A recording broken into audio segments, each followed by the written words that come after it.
I'm going to just dive into it. I thought this is a good topic because a lot of people have been asking me over the last, um, truly last year, but especially since Paradiso, different people have been inspired to jump into the conversation, be a thought leader, and maybe even become a speaker at an event or publish or something like that. And it's interesting. Most people ask me the question of like, where do you find your voice? That's like the key thing that people I want to say think they need to solve. In a way, we all kind of know it. If you've met me in person at a dinner or hang out with me, and then you watch me stand on a stage, you kind of on a stage have a different like presentation style. You often have to pick a topic, jump into something, and the big picture might be to inspire a bunch of people. So a bigger desire to do something.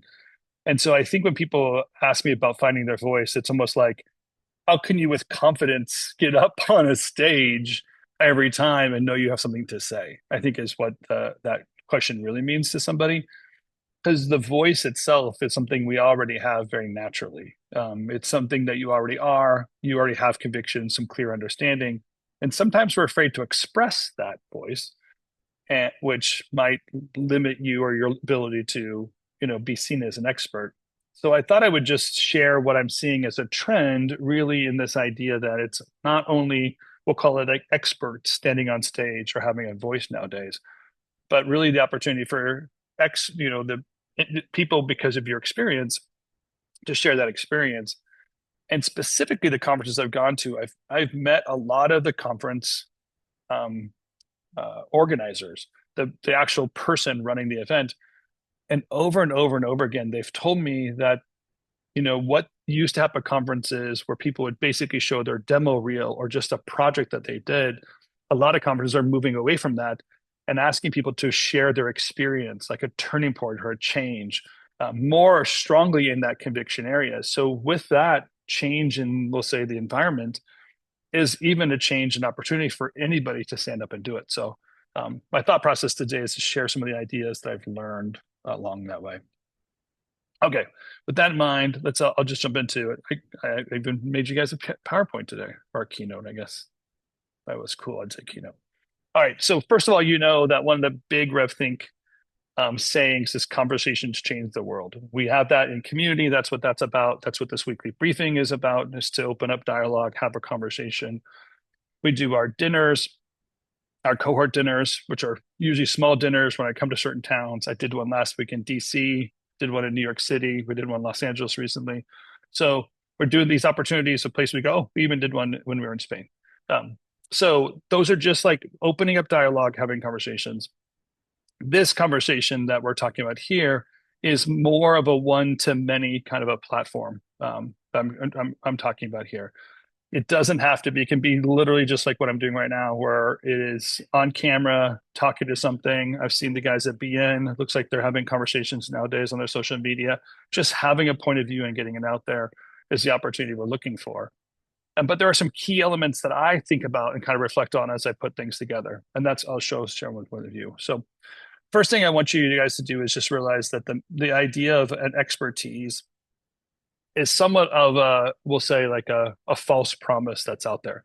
I do think that it's important to have a point of view or specific, have something anchored underneath a speaker if you're going to be a speaker, but your expertise doesn't necessarily have to mean a long career, an established protocol. Recently at Paradiso, one of the speakers is a person that's been in business for just a couple of years, but her path specifically and how she got to the convictions that she has to be the designer she is, it still has a revelation part of it.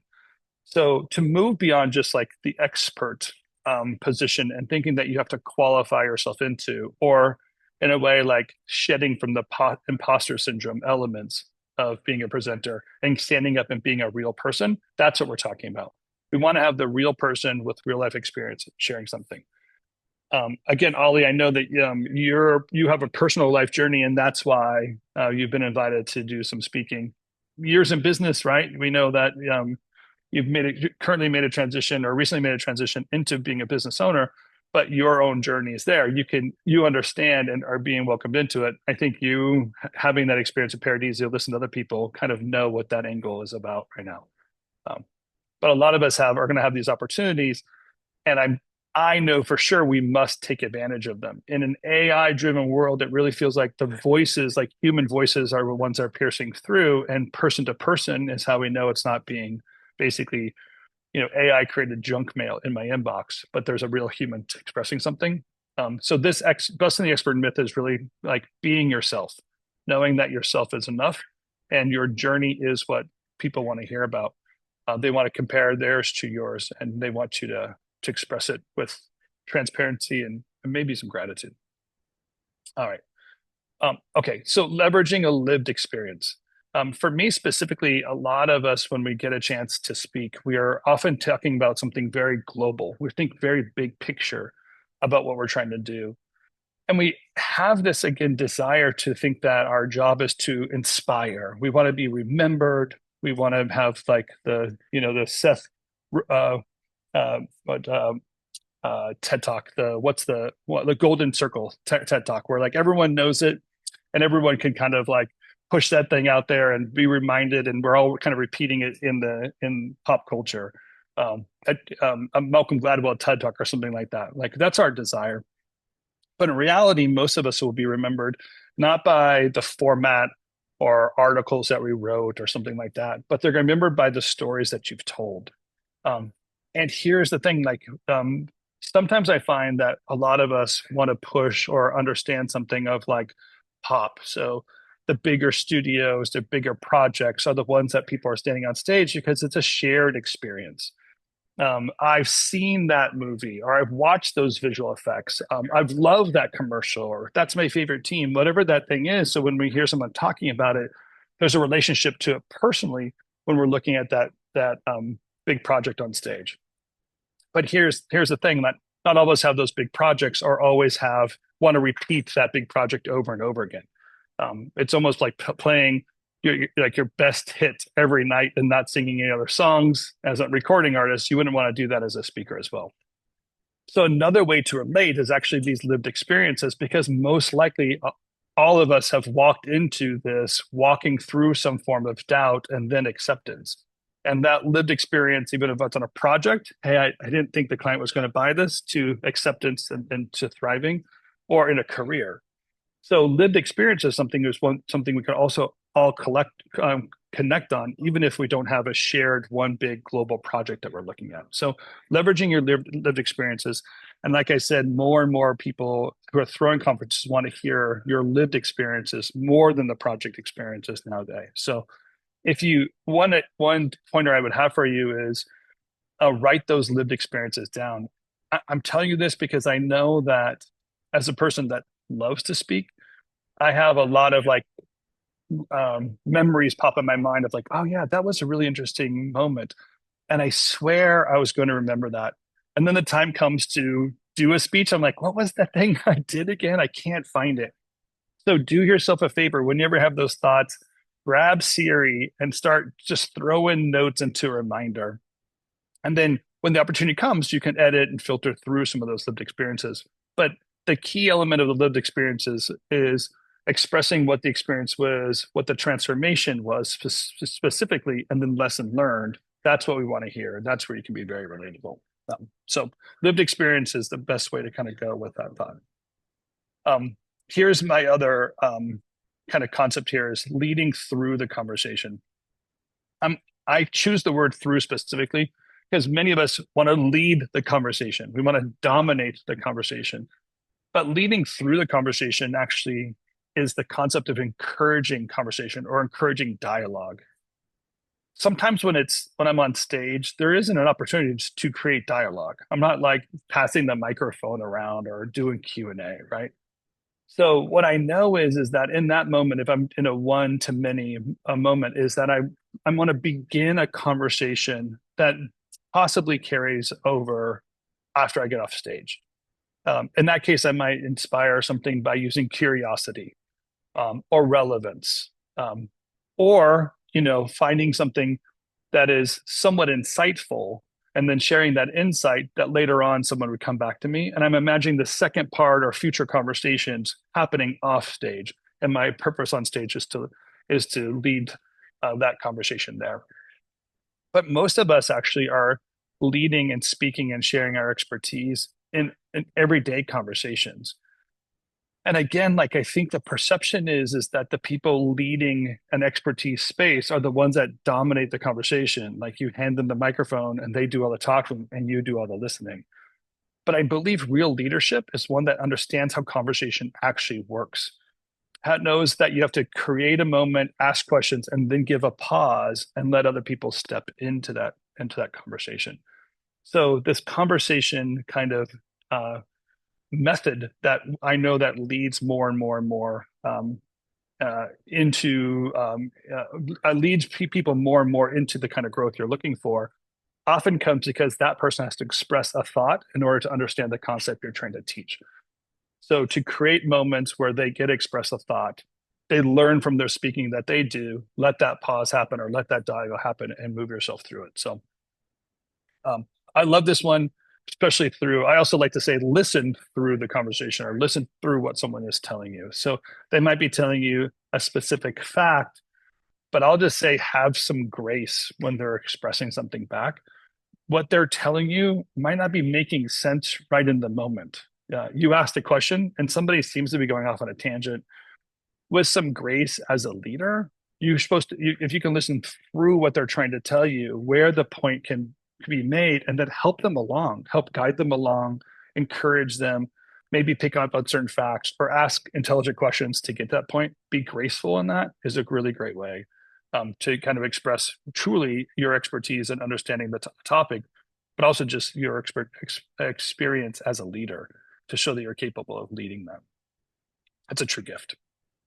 And here's the last point I want to make is just this idea of amplify your voice.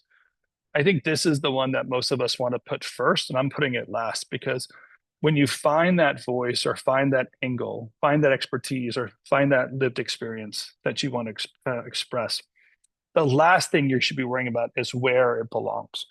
What I've learned is that along the way, who you are is a consistency and opportunities will kind of come and go. If you're always aiming for let's say a proverbial TED talk or to get up on stage at one of the large conferences off or something like that, and thinking that the only place to find an audience is standing on one of those stages, then you're going to miss all these small opportunities to have your voice be heard along the way. Amplification is this idea of something that starts small and then grows through amplification. It starts to build up and actually often has an echo part of it, meaning that you get a feedback as you express it, and that feedback allows you to understand it and push something forward. So the concept of amplifying your voice isn't just like find the biggest place that you can scream this thing. It's the idea of like working out your voice through a process, finding the angles and find those things that are relevant, and then looking for the opportunities wherever that fits. Sometimes, and I hear a lot of you take the opportunity just in this weekly briefing to like come alongside, chime in with a question or throw in a concept, an idea. That's where it's very simply a voice can be heard. Being part of a small group is really great that way. But also like in a conference to recognize, even if you're not a speaker, recognize the work of the other speakers and then come alongside those speakers, listen to them, and then follow up with them and have some opinion or some thoughts or continue the conversation with them is the beginning of your voice coming out in a marketplace and working out some of those thoughts. As you are established more and more of a leader, I like to say, those who deal with little, much will be given onto them, right? So this idea of like, when you have that little opportunity and you're leading there, more and more opportunities build. And then that's how amplification happens. But I'd say like, don't have the big picture goal in mind to begin with. I think that's where people step up and flop because they're always just so worried. They don't enjoy the moment. They absolutely panic in the presentation themselves. And then they just never want to talk again. If I'm going to work with you and I want to be listened to, I want to be encouraging you, I want to know that we're starting a path that has a longevity element to it. And we get to add this key thing of speaking and having a voice as part of your career. That's a really, really strong element to having a strong career. I think many of us also just know the benefit of having a voice in the marketplace allows people to find you. And And so many of us are looking for sales and looking to find out where we can stand out and thrive. But when given a chance, like given any platform, many of us just use it in a very passive way. We post an element or show a video. We might comment on someone else's post, but really not take advantage of the platform itself as your own voice. I trust me, I know sometimes there's moments myself where my team has encouraged me to put a thought out there and I'm like, I don't know, is everybody ready for this? Is this really the thing I want to say? Is this really the purpose of what I'm trying to express here? But the encouragement of others kind of helps break things open and then start finding a path towards a level of success. Um, okay, so those are my kind of big thoughts there. Finding your voice has many opportunities. Know that your big picture of this thing is to have a conversation. It's to lead dialogue, allow a back and forth, even if it's passively doing it because you're a one-to-many situation and you have to give the room a moment to breathe or give time a follow-up to follow afterwards. But the bigger conversations are happening because many of us get to collect the things as we go along, and that collection of thoughts, ideas, and eventually audience is the amplification we're looking for. All right. So those are my big picture thoughts, the big conclusion there. I'm open. Anybody want to have a question? That was pretty fast, kind of hammered through that, but any personal experiences, thoughts, questions, ideas, fears, curiosities that any of you have?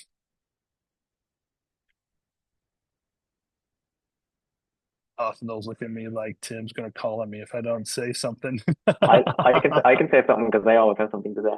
Go ahead, Ollie. Yeah, it's like this is very relevant, of course, to what I'm going to be doing soon, which is great. Because like I haven't spoken at like a big event, before in front of people. So, and it's funny, like getting that opportunity is great. I'm really, really happy and really grateful for it. But it's one of those things of like I just spoke confidently about my life, and then they said yes, in terms of like, and I wasn't looking for, a About 5 speaking minutes. gig. It was mainly like just me sharing, my life story, whatever it was. And people, and I thought people were getting bored by it, but then, even like Camp Mograph, I was telling a few people, and I remember there was like a crowd of people around me, and I was like, oh, I'm talking too much. And then someone just got keep going, because I think like in your brain sometimes you think that you're talking too much, and actually people are listening around you, and you're like, oh shit, actually this makes a lot of sense, but in my brain it doesn't.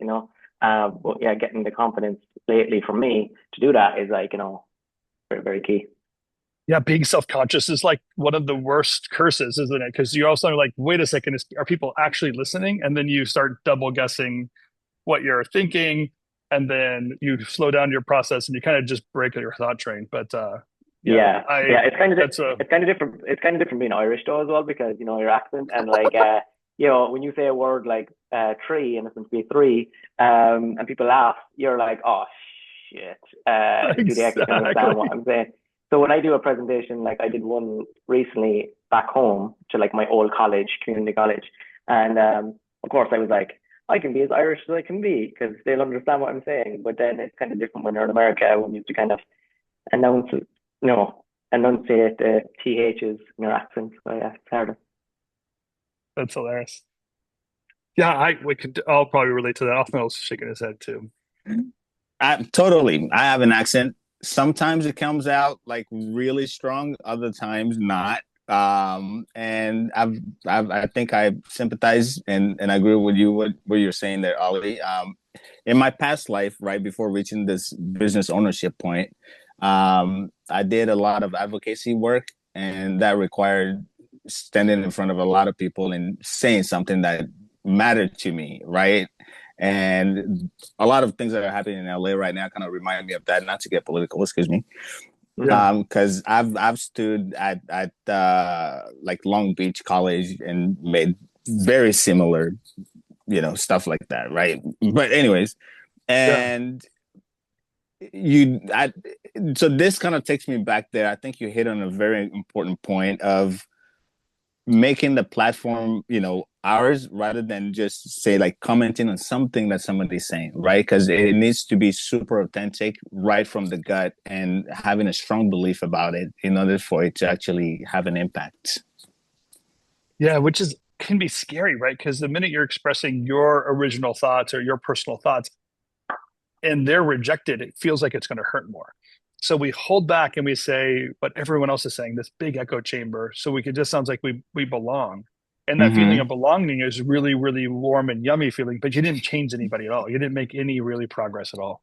So I believe that when we're given some original thoughts, it's our idea to express it. We might not all be speakers. I understand that, but to Mm-hmm. express it, to let it be known, and to have that be heard, and then learning how to have that be heard, learning in such a way that you express it in such a way that people are willing to have that dialogue with you, even if they disagree. They know that they can come to you and come back with you and have that expression. Yeah, yeah. Those are great examples. No, I definitely agree because even like Ryan, like remember Ryan, me and you met at like Camp Mograph for the first time, and we met. I talked about this before, but the first time we met, we had like a lovely conversation in the morning about like not just experience, but like the motion industry, and like of course you were a speaker. I didn't know at the time that you were going to be a speaker, but like I was like, this is cool that like, and to be honest, I actually didn't know what you looked like, Ryan. Like I know your name, but I didn't know what you looked like. Okay. So when I was talking to you, I was like, I have no idea who this guy is. And then like I'm just gonna say whatever the fuck I want. And then it worked out really well though because I didn't make an idiot of myself hopefully. But it was really nice to have like, like a genuine conversation with people without, you know, trying to be someone you're not, kind of way. Because a lot of people, I think, not in stages, but like, I think people are smart enough to see through bullshit right now, and they know what authentic people are. Like, we know all the buzzwords now. We know, when someone says vertical sometimes, or they come up with like some, language that you hear every 2 minutes, you're going to sniff that out, and I think like right now being your true self is, Yeah. very strong. Yeah, ChatGPT is too easy to use and then just softens all the messages down to just mush. So I think you're right, Ollie. Like I think when we hear an authentic voice, it really gives us a hunger for more and more and more authenticity. Yeah, it's almost refreshing. Do you know what I mean? It's like nice to, and I think like, of course, I'm from a town that had 1,500 people in it. I graduated with 20 people, and I was top of my class. But like when you hear those things, especially in America, like my wife's from New Jersey, Kate, Tim, when she tells me she graduated with 300 people or 500 people, I'm like, that was more than my school. That's like insane.